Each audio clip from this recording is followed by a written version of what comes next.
समुद्र कितना गहरा है ये आपको मालूम नहीं है, पर वो राक्षस, वो शैतान कैसा है ये आपको मालूम है। तो प्रयास करना कि वो राक्षस को चुनना श्रेष्ठ है कि कम से कम ये राक्षस है, ये हमको मालूम है, इसको कैसे डील करना है ये हमको मालूम है, ये कैसे इसको संभालना है ये हमको मालूम है। हम उस राक्षस को छोड़कर अगर समुद्र के पास जाएंगे, दिख तो अच्छा रहा है, लहरें भी अच्छी लग रही है, पर ये कितना गहरा होगा और कितनी गहराई में ले जाएगा और कब समाप्त कर देगा पता नहीं चल पाएगा, पता नहीं चल दिखेगा। एक बहुत अच्छी कथा आती है। एक गांव का व्यक्ति अपना गांव छोड़ रहा है। क्यों? उसकी फैक्ट्री थी, बिक गई, उसका व्यापार था, बंद हो गया, परिवार वाले भी उसको छोड़ दे, परेशान हो।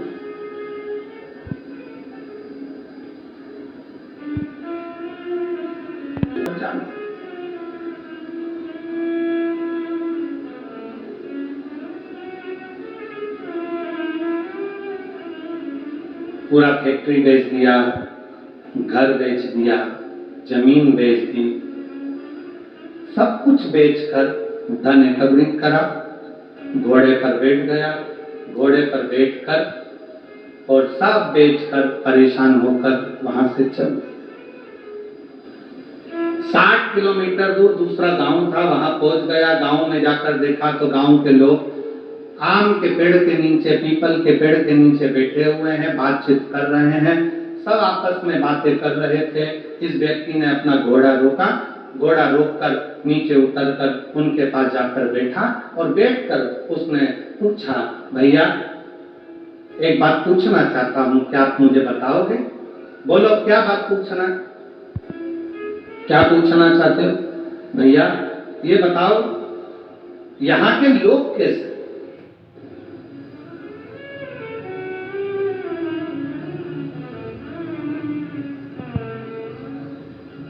गांव के लोगों ने पूछा, तुम कहां से आए हो? उसने कहा, मैं अपने गांव से आया हूं, यहां से 60-70 किलोमीटर दूर से। मेरा सारा अब वो गांव मैंने छोड़ दिया है और मैं सोच रहा हूं कि कोई गांव में जाकर बसना है, मुझे किसी गांव में जाकर रहना है मुझे। तुम बताओ यहाँ के लोग कैसे, इस गांव के लोग कैसे? तो गांव के लोगों ने पूछा कि तुम हमसे पूछ रहे हो कि यहाँ के लोग कैसे हैं, पहले तुम बताओ कि तुम जो अपना गांव छोड़कर आए हो वहां के लोग कैसे?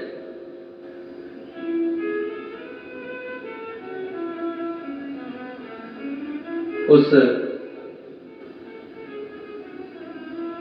व्यक्ति ने कहा, वहां हमारे गांव के लोग इतने दुष्ट, पक्के रावण, कंस की औलाद,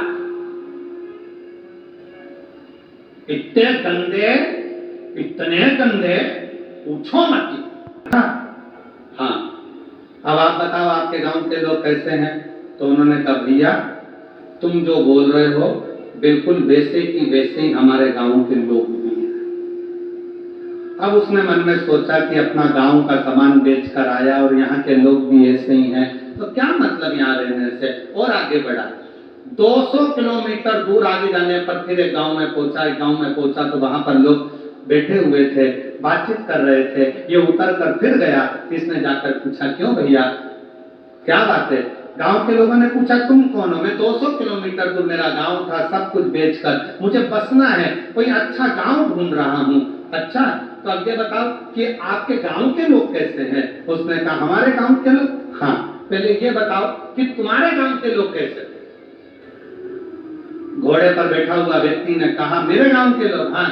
उसने विचार करा, भी पहले वालों को बताया ऐसा ऐसे थे, इसने अब अपनी बात को पलट दिया और यहाँ पर बोला, मेरे गांव के लोग एकदम संत तुकाराम जैसे, मेरे गांव के लोग एकदम संत नामदेव जी जैसे। मेरे गांव के लोग मीराबाई जैसे, मेरे गांव के लोग तुलसीदास जैसे, मेरे गांव के लोग तो इतने धर्मात्मा, इतने पुण्यात्मा, इतने भजन करने वाले, इतना कीर्तन करने वाले, इतना मंत्र जाप करने वाले, मेरा गांव का लोग इतना सत्यवादी, पूछो मत।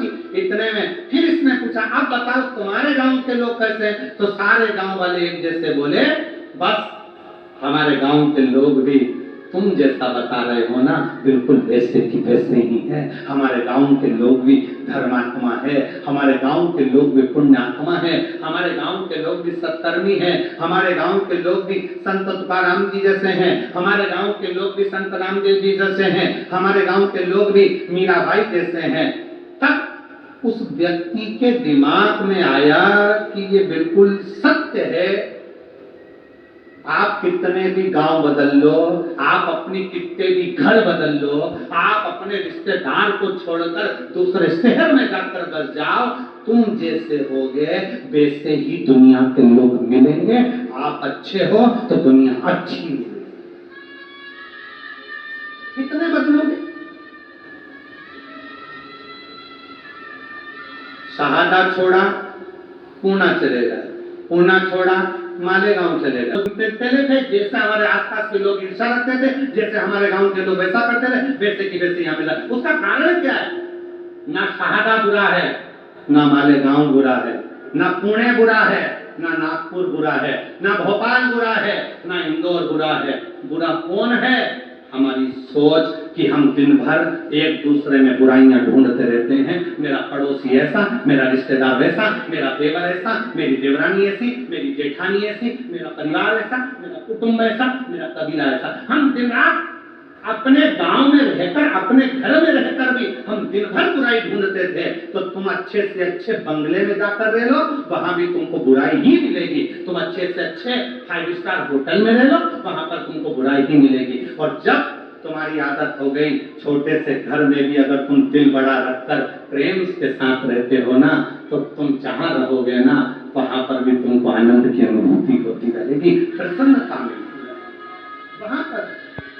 जो जैसी भावना लाया वो सही फल पाया, जो जैसी भावना लाया वो सही फल पाया। नहीं खाली उसे लौटाया, वो मन ही मन हर्षाया। और कर दिया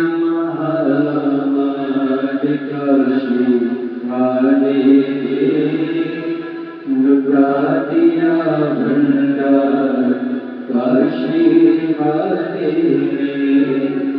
लुटा दिया भंडार काशी वाले। भावना से जैसी सोच ले, जैसा विचार रखकर, जैसा व्यवहार रखकर आप आओगे, वैसा सुख आपकी जिंदगी का एक पत्र है।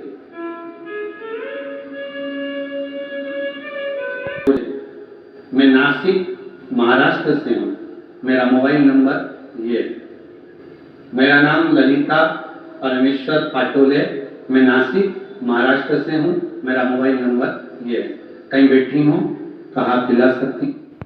अगर कुबेरेश्वर बाबा शंकर जी की कथा में अगर प्रबलता है तो वो मेरी भी नौकरी लगा दें और मेरे बेटे की भी लगा दें। गुरुदेव, बेटे का मेडिकल बार बार रुक रहा था, नासिक में उसका मेडिकल होने वाला था, और मेरे पति ने तीसरे दिन की कथा में बाबा से गुहार लगाई। लोग कहते हैं कि ये शिव महापुराण का पंडाल है। मेरे पति ने कहा, वो सियोर वाला महाराज इतना दमदारी से बोलता है, मतलब शिव पुराण की कथा में शंकर खुद कथा करता है, अगर उसके सामने बैठकर बोला जाए तो बाबा सुनता जरूर है। मेरे पति ने गुहार लगाई और बाबा से प्रार्थना कर कर मेरे पति कथा सुनकर आ गए। जब पूरी कथा हो गई, कथा सुनकर हम लोग घर आए। घर आने के बाद मेरे बेटा एक एग्जाम दे रहा था, एग्जाम का रिजल्ट जिस दिन हम घर पर आए शाम को, उसी दिन बेटे का शाम को फोन आ गया कि पिताजी मेरा सिलेक्शन आर्मी में हो गया, बाबा की कृपा से मैं सिलेक्ट हो गया। गुरुदेव, आर्मी में तो सिलेक्ट हो गया। मेरे पति बोले एक बार सीहोर जाना है, वहां पर जाकर बाबा से अर्जी लगाना है। कथा सुनी, 15 दिन बाद सीहोर पहुंच गए। सीहोर में कंकर शंकर की पूजन कर कर कहा, बाबा तूने मेरे बेटे की तो नौकरी लगा दी, बस मैं बचा हूं, आर्मी से रिटायर हुआ हूं, रिक्शा चलाता हूं, तू मेरी और नौकरी लगा दे। बाबा की ऐसी कृपा हुई कि बाबा की कृपा से आज ऐसी करुणा, सीहोर से आने के बाद 3 महीना भी पूरा नहीं हुआ और बाबा की कृपा से मेरा बॉम्बे के अंदर मेरा सिलेक्शन जेल के प्रहरी के रूप में हो गया और मैं बाबा को यहाँ प्रणाम करने के लिए आया हूँ। मेरे बेटे की भी फोटो लगा रहा हूँ और मेरी भी फोटो लगा रहा हूँ, दोनों की लगा रहा हूँ। अब बेटे की फोटो देखो जिसका मिलिट्री में हुआ और जेल प्रहरी के रूप में जिनका हुआ रिक्शा चलाते चलाते, उनकी भी फोटो उन्होंने खुद की लगाई। एक बार जोरदार ताली बजाकर साथ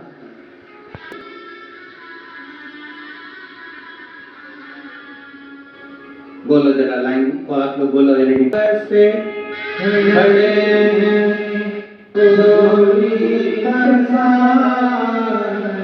क्यों न सुने तू मेरी पुकार, मुझे तेरा ही सहारा मेरे भोले बाबा, मुझे तेरा ही सहारा मेरे भोले बाबा, कब से मेरी पुकार, मुझे तेरा ही सहारा मेरे भोले बाबा।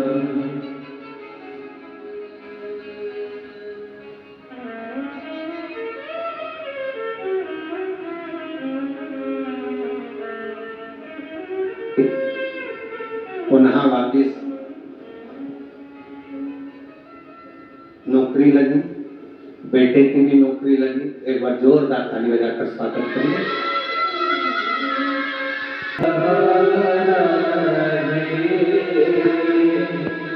मेरे भोले बाबा मैंने तुझे ही पुकारा रे,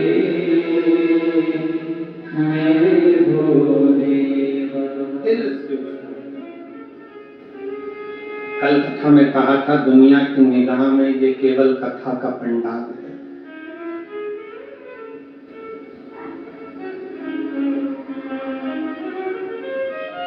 दुनिया की निगाह में केवल ये शिव महापुराण की कथा का पंडाल है, पर हम कहते हैं ये केवल कथा का पंडाल नहीं, आपकी किस्मत खोलने की चाबी का पंडाल है, जहां किस्मत खोलने की चाबी है।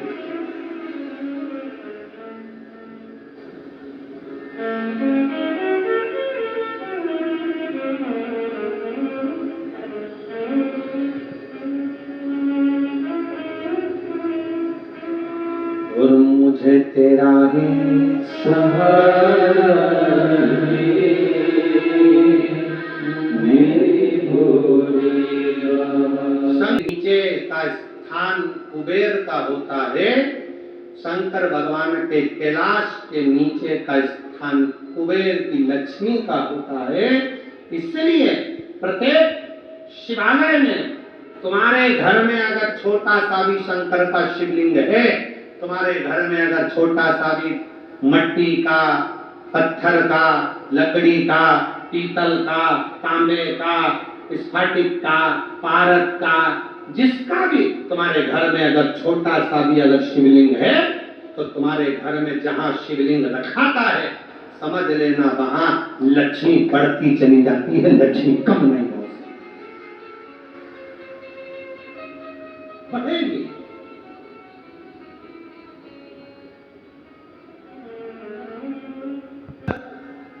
दो चीजों का स्मरण रखिए, एक अपने खानदान का, दूसरे अपने खान पान का।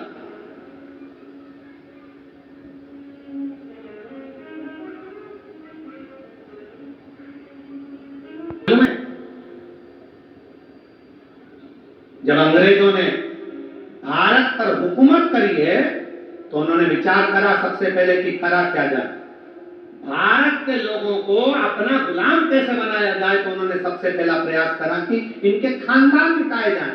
जो राजसी खानदान थे, जितने जितने राजा हुआ करते थे, उन राजाओं के रजवाड़ों को, उन राजाओं के घरानों को तोड़ने का प्रयास किया गया।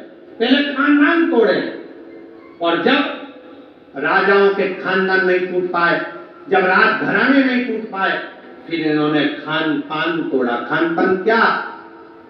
गलत तरह का भोजन विदेश से बुलाते थे और भारत के लोगों को वो गलत तरह का भोजन कराते थे। भारत में रहने वाला सनातनी कभी भी नॉनवेज छूता नहीं था।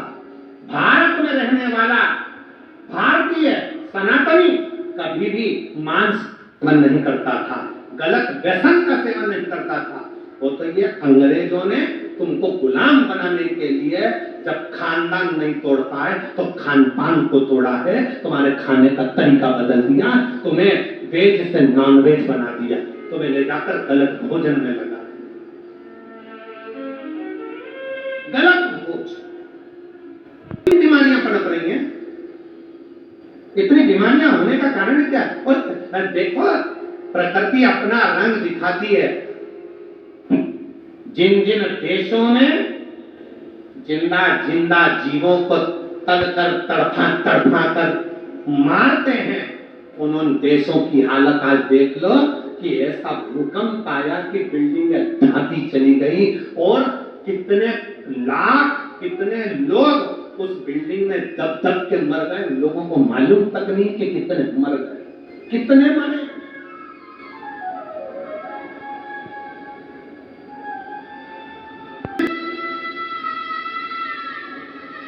इसलिए निवेदन है, थोड़ा सा अपने आप को सुधारने का प्रयास करिए, थोड़ा सा, ज्यादा नहीं, थोड़ा सा।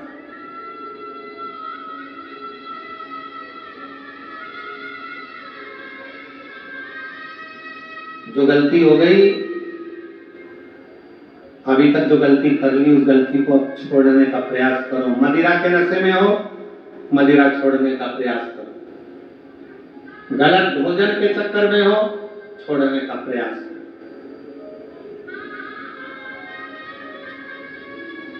तो थोड़ा सा लोगों को बुरा लगेगा, पर सत्यता है जब उम्र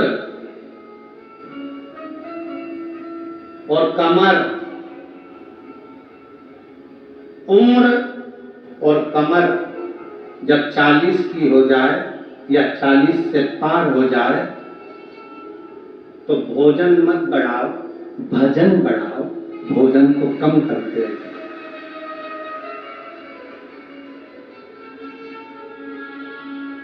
जम के बोला जरा, क्या उम्र और अरे अच्छे से बोलो, उम्र और कमर जब 40 की हो जाए, भोजन की मात्रा कम करो और भजन की मात्रा को बढ़ाते चलो।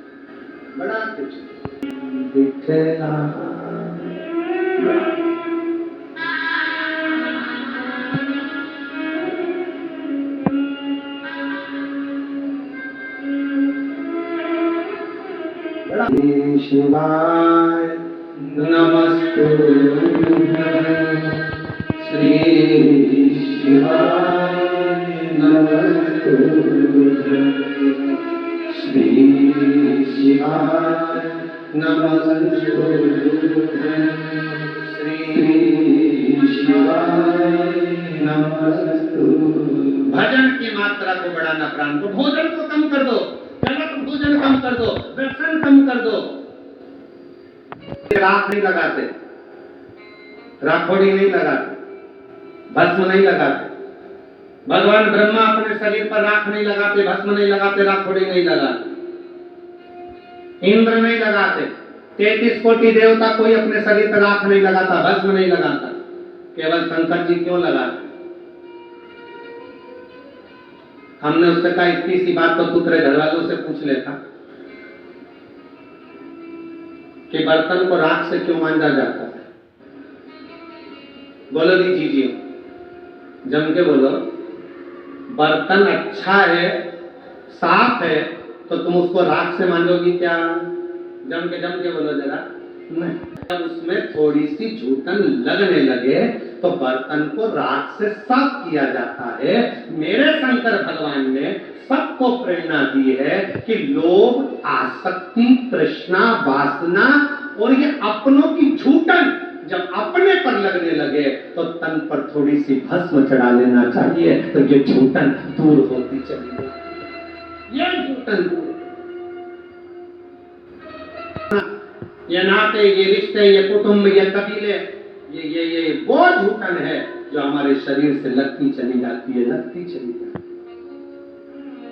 तो दूर करो।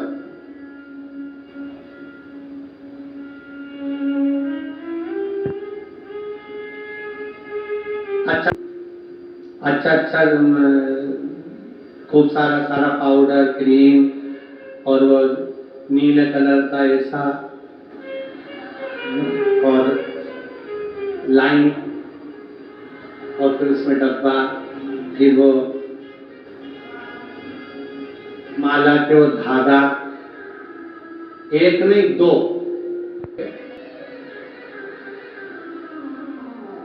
ऐसा करके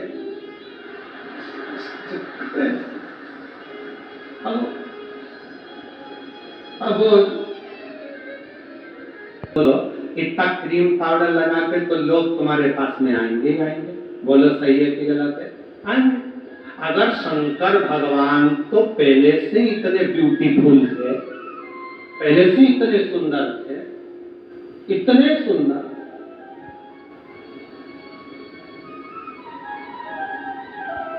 वो कहते हैं ना भोलेनाथ ब्यूटीफुल।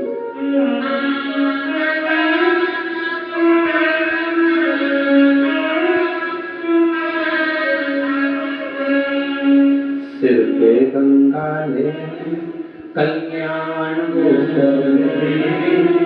भोलेनाथ जो नाम उसका देवे, भोले जी दर्शन देवे, भोलेनाथ जो नाम शिव का लेवे, कल्याण को कर देवे, भोलेनाथ। इतने सुंदर तो पहले से अगर मालूम पड़ेगा और थोड़ा बहुत पेंटिंग करके बैठ जाते हैं तो ईमानदारी से बोलो 33 कोटि देवताओं की जितनी देवियां हैं वो सब शंकर भगवान के चरणों के सम्मुख में बैठी है। सारी देवी, सारी देवी।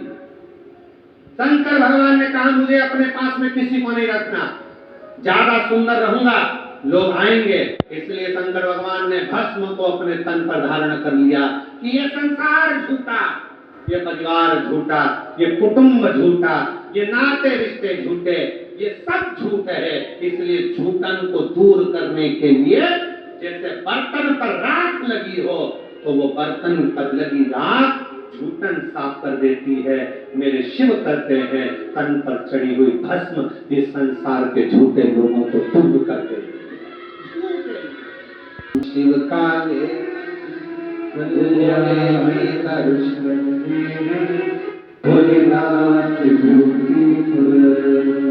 शिव स्वयं तन पर भस्म धारण करते हैं, स्वयं।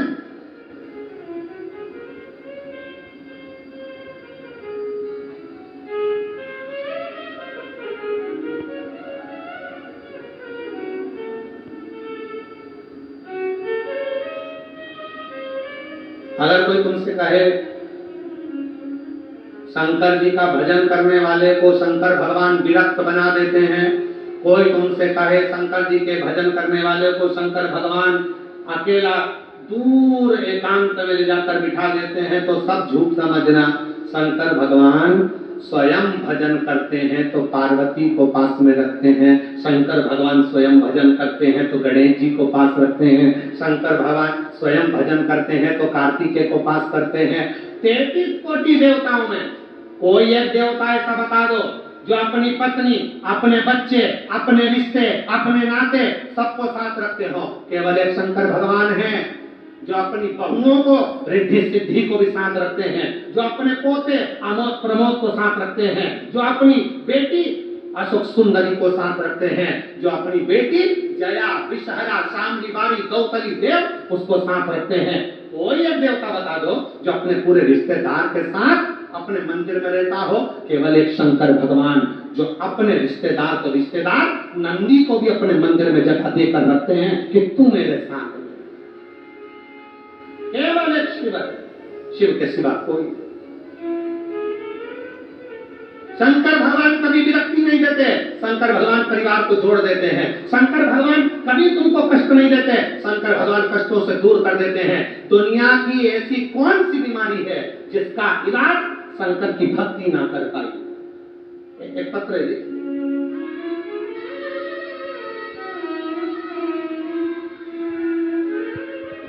केशव केदारे है। मेरा मोबाइल नंबर ये है, गांव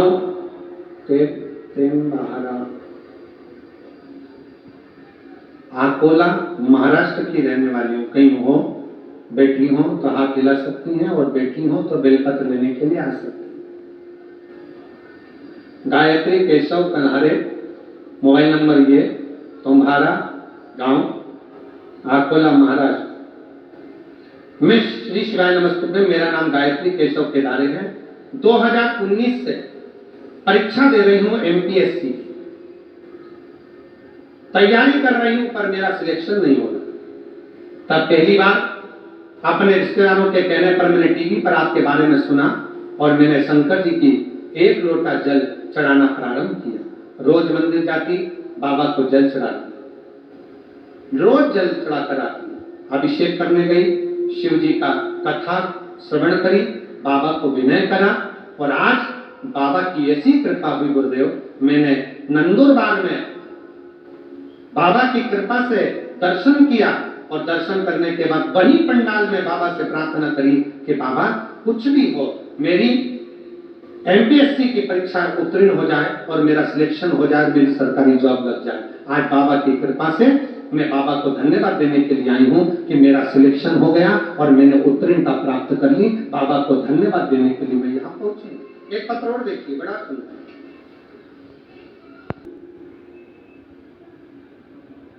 मैं एड्रेस जरा आप लोग पढ़ लिया करो। मैं तहाड़ी तहसील शाहरा जिला नंदुरबार में रहती हूँ। मेरा मोबाइल नंबर ये है। मुझे गर्भाशय में कैंसर की बीमारी सितंबर 2024 में थी। मैंने शुरुआत में नासिक के ट्रीटमेंट भी लिया, ऑपरेशन भी किया, फिर बाद में पूना का ट्रीटमेंट लिया। मुझे बहुत तकलीफ होती थी। मैंने आपकी कथा के बारे में सुना, कैंसर कम नहीं हो रहा, कैंसर बढ़ रहा। तब कथा के बारे में सुना और भोले बाबा के ऊपर उनकी शरण में जाना प्रारंभ करा, क्योंकि आप कहते हो सारी समस्या का हल एक लोटा जल,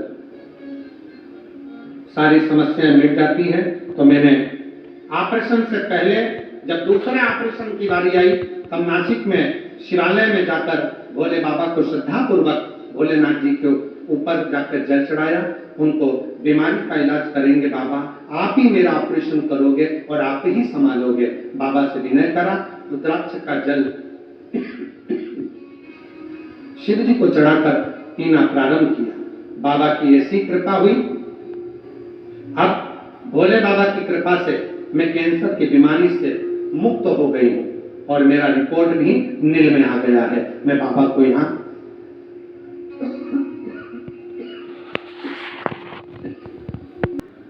बाबा को मैं यहाँ धन्यवाद देने के लिए आई हूँ। कहीं बैठी हो तो एक बेलपत्र लेने के लिए आ सकती हूँ। किसको करते हैं भगवान शंकर का गुणगान, किसको करते हैं शिव का स्मरण, किसको शिव की उपासना किसको करते हैं, शंकर भगवान की भक्ति किसको करते हैं, शिवाराधना तो इसको करते हैं।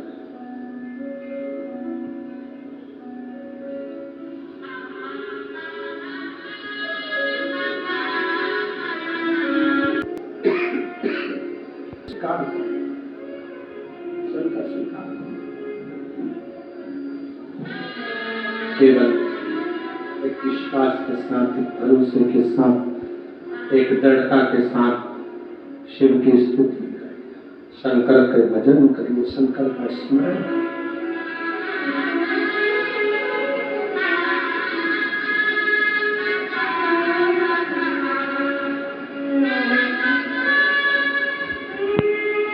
भगवान शिव का गुणगान, शिव का स्मरण, शिव की भक्ति जीवन को सुख दे, आनंद।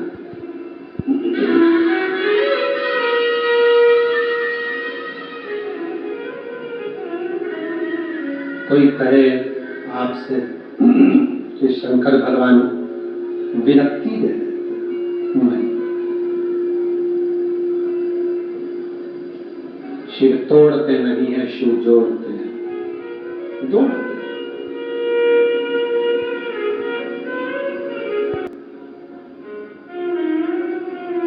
अब वो आधारित है आपके विश्वास पर।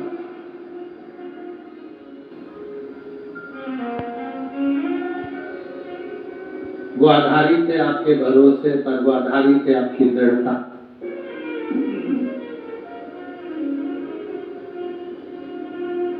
जो जैसी भावना वो ऐसा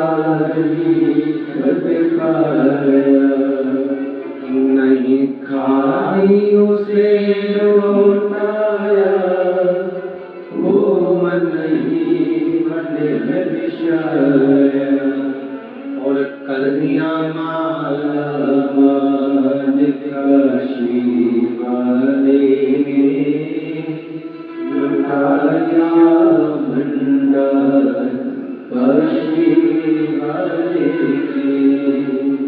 शिव झूठे संसार से मोह को हटाते। कोई ने कहा शंकर भगवान विरक्ति देते, किससे विरक्ति?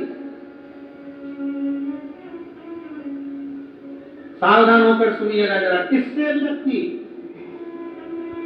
शंकर भगवान आपको किससे दूर करेंगे? जो आपका अहित चाहता, जो दिखने में तो आपके करीब में होगा, जो दिखने में तो आपके नजदीक में होगा, दिखने में तो आपसे प्रेम स्नेह की वाणी बोलेगा, बात करेगा, और अंदर ही अंदर वो आपसे ईर्ष्या कर रहा होगा। ऐसे ईर्ष्या करने वाले से मेरा शिव तुम्हें दूर करता चलेगा।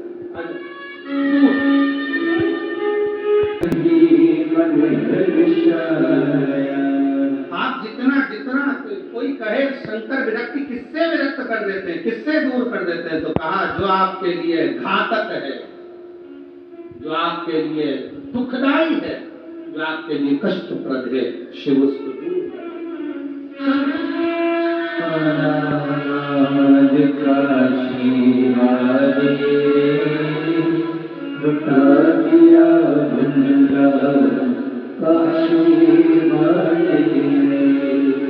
आराधना आपको सुख।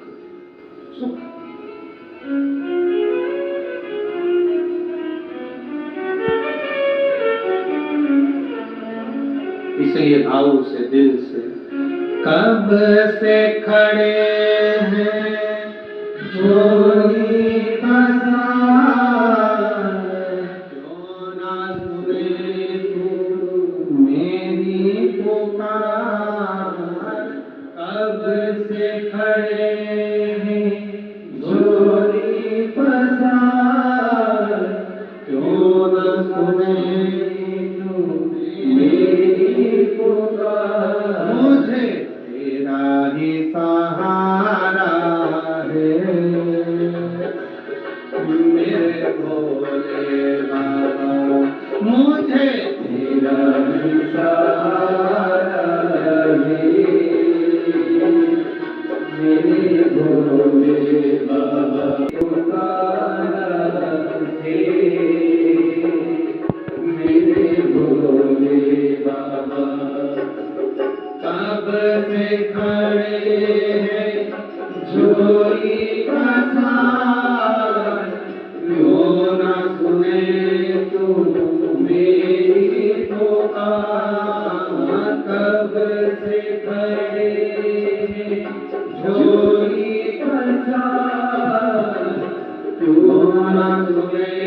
तू मेरी पुकार, वो कब से खड़े हैं झोली पसार, क्यों ना सुने तू मेरी पुकार, कब से खड़े हैं झोली पसार।